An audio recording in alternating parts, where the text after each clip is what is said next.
Baik pemirsa, Anda menyaksikan kabar khusus TV One sidang perdana Ferdy Sambo CS dalam kasus pembunuhan berencana Brigadir Nofriansyah Yosua Huta Barat. Nanti kita akan terus memperbarui tentunya situasi dan mengikuti jalannya sidang dari Pengadilan Negeri Jakarta Selatan. Tapi saya mau ajak Anda kembali berdiskusi, berdialog dengan narasumber-narasumber yang sudah hadir pada pagi hari ini. Saya mau kembali ke Prof. Gayus Lumbun. Prof, hari ini agendanya tentu tidak bisa dianggap ringan. Ini kita akan melihat bagaimana nanti jalannya sidang, bagaimana kemudian jaksa juga secara serius nanti membacakan dakwaan-dakwaan yang ada. Tapi Prof, yang juga menarik perhatian akhir-akhir di detik-detik akhir bahkan sebelum sidang ini kemudian digelar, ada pernyataan Ferdy Sambo yang kemudian mengatakan saya tidak memerintahkan untuk menembak, saya memerintahkan untuk menghajar. Nah, ini berbicara mengenai kemudian pembuktiannya nanti seperti apa. Prof. Gayus silakan. Ya, ini bagi saya adalah ketelitian tadi dari dakwaan. Dakwaan harus teliti, cermat dan lengkap. Jadi apa saja yang ditemukan dalam bentuk penyidikan, kemudian menjadi dakwaan, ini harus lengkap. Keterangan terdakwa di luar pengadilan maupun di dalam pengadilan itu yang penting dalam pengadilan ya, ketika menyampaikan di tengah persidangan. Tetapi hakim akan mendengarkan juga pendapat-pendapat atau penyampaian atau kesaksian dari banyak pihak termasuk terdakwa dari luar untuk disandingkan, untuk menemukan hal baru yang di luar dakwaan yang ada. Nah, ini bagi hakim adalah hal-hal yang menyangkut keyakinan nantinya. Hakim yakin terhadap keterangan yang mana. Dan hakim punya logika dikaitkan dengan alat bukti lainnya. Itu yang disebut sebagai hal-hal yang menyangkut rumusan. Hakim akan menggunakan dakwaan sebagai rumusan. Apakah seseorang ini betul bersalah apa tidak. Dan orangnya adalah terdakwa itu. Itu semua merupakan rumusan-rumusan yang berasal dari dakwaan. Oleh karena itu hari ini menjadi penting saya katakan karena ada 10 agenda persidangan, diantaranya adalah hari ini. Ditanyakan apa sehat apa tidak, siap untuk bersidang, itu masih di kelompok tahap pertama. Dakwaan. Kemudian kedua nanti ada duplik dan replik. Jaksa dibantah oleh pihak terdakwa. Ini hal-hal yang menyangkut hari ini. Nah, besok dan seterusnya akan menjadi agenda penting tahap kelima, yaitu mengenai saksi-saksi, mengenai pembuktian atas saksi, alat bukti yang sah yang disampaikan oleh JPU. Kemudian baru berlanjut terus, kemudian 10 itu penutup dan 11 pledoi 10, kemudian tahap ke-11 adalah vonis atau putusan hakim. Oke, baik Prof. Gayus. Saya mau ke Bang Reza juga. Bang Reza tadi juga sudah disampaikan Prof. Gayus, kita juga akan melihat nanti apa saja kira-kira hal-hal baru atau fakta hukum yang ada di persidangan. Tapi Bang Reza, kalau dari psikologi forensiknya sendiri yang juga menjadi pertanyaan publik selama ini juga kita selalu menanyakan mengenai motif itu. Seperti apa Bang Reza melihat dalam persidangan ini nanti, akankah kita mendapatkan jawaban dari hal itu? Sebetulnya dalam proses hukum motif tidak harus terungkap. Artinya terungkap ataupun tidak terungkap tetap saja proses hukum harus berjalan. Yang menjadi kata kunci adalah bukan pada motif sesungguhnya, tetapi memastikan bahwa perbuatan itu dilakukan oleh terdakwa yang itu. Nah, kalau itu betul-betul bisa terbukti secara sah dan meyakinkan, maka sudah cukup.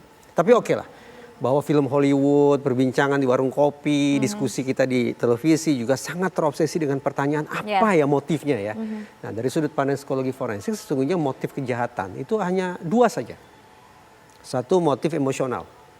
Kalau motif emosional yang melatar belakangi pelaku atau terdakwa, maka kita bisa bayangkan ada sakit hati, dendam, amarah, kebencian, cemburu, dan perasaan-perasaan negatif lainnya yang membuat kemudian seseorang harus membuncahkan perasaan atau emosi negatifnya itu lewat perilaku kejahatan. Itu motif pertama. Motif yang kedua adalah motif instrumental. Nah, kalau motif instrumental memang tidak ada sangkut pautnya dengan suasana hati. Tapi memang kejahatan dilakukan untuk mendapatkan manfaat tertentu. Untuk mendapatkan harta, untuk mendapatkan popularitas, untuk menutup-nutupi kejahatan yang lain. Jadi tidak ada sangkut pautnya dengan perasaan negatif, tapi memang kejahatan yang dilakukan untuk menyasar sebuah manfaat hukum tertentu. Nah, itulah 2 motifnya. Nah, tapi kalau kita coba runut kembali ya. FS ini kan berulang kali mengatakan masalah harga diri, masalah kehormatan, istrinya menurut dia sudah dilecehkan. Maka kita bisa bayangkan tampaknya motif yang melatar belakangi FS berdasarkan pernyataan itu ya adalah motif emosional. Artinya ada perasaan sekali lagi amarah, sakit hati yang sedemikian hebat, dendam kesumat, meluap-luap sehingga tak lain tak bukan hanya bisa diredakan dengan cara menghabisi nyawa orang lain. Yaitu sayang beribu sayang, anak buahnya sendiri, orang yang sudah dititipkan oleh keluarga si mendiang sebagai anak kesayangan, tolong dibantu dan seterusnya, yaitu tak lain mendiang Brigadir Yosua. Baik, kalau begitu kami akan ajak Anda pemirsa untuk bisa berbincang dengan keluarga dari almarhum Brigadir Yosua Nofriansyah Huta Barat. Selamat pagi Ibu Rosti Simanjuntak, ibunda dari Brigadir Yosua. Selamat pagi Ibu Rosti. Selamat pagi Bu. Baik. Iya, Ibu Rosti, hari ini sidang perdana digelar di Pengadilan Negeri Jakarta Selatan. Bagaimana Bu tanggapan keluarga atau mungkin juga harapan keluarga dengan jalannya sidang perdana hari ini?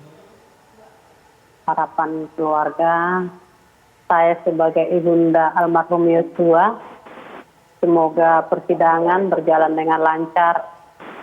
Para hakim, jaksa, kiranya Tuhan memberikan hikmat agar persidangan ini mereka pimpin sebagai wali Tuhan, memimpin persidangan berjalan dengan baik dan sejujurnya tidak ada yang ditutup-tutupin.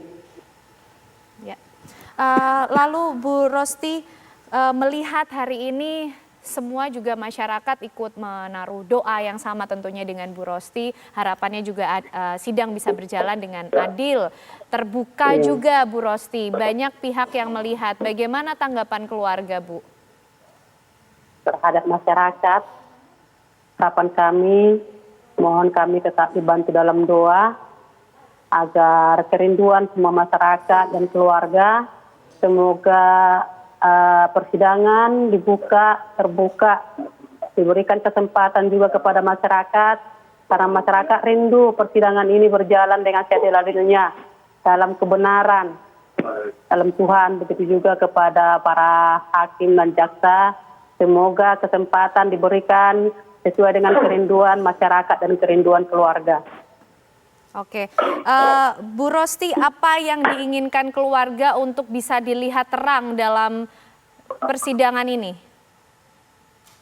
Agar ini persidangan, semoga tersangka boleh berkata jujur dan memiliki roh takut akan Tuhan.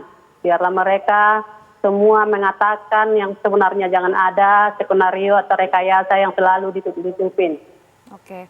Dan terhadap apa yang sudah terjadi dengan putra Bu Rosti, almarhum Brigadir Yosua Huta Barat, bagaimana dengan hukuman Bu yang kemudian diambil atau kemudian dilihat dari pihak keluarga nampaknya patut untuk dijatuhkan pada Ferdi Sambo dan juga yang lainnya? Ya, kalau hukum sesuai dengan perbuatan mereka atau perlakuan mereka, ya bagaimana hukum yang seharusnya yang ada di negara kita, ya dilakukan hukum yang seberat-beratnya sesuai perlakuan mereka. Ya, hukum 340 berjalan sesuai dengan kerinduan keluarga dan masyarakat.